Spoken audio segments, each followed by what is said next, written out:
Welcome to Kenton Teaches. Enjoy the video. In this video, I will explain how to make white sauce Atta pasta.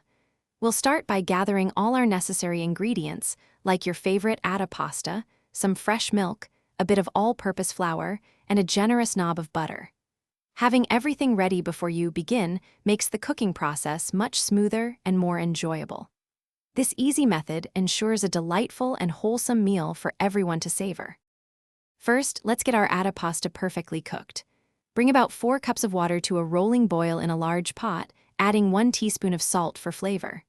Once boiling, add 1 cup of Atta pasta and let it cook for approximately 8 to 10 minutes or until al dente.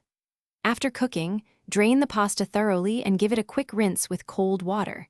This stops the cooking process and prevents the pasta from sticking together. Now for the star of the dish, the creamy white sauce.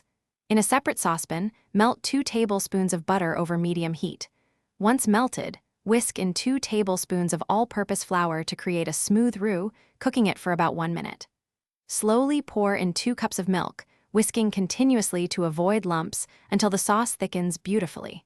Finish by seasoning with 1/4 teaspoon of black pepper and salt to your liking.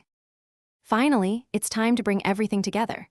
Carefully add your perfectly cooked Atta pasta directly into the warm, creamy white sauce.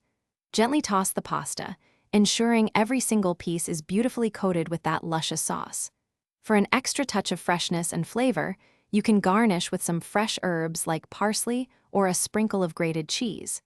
Serve your homemade white sauce Atta pasta immediately and savor every delightful bite. Thanks for watching. Please subscribe if this video was helpful.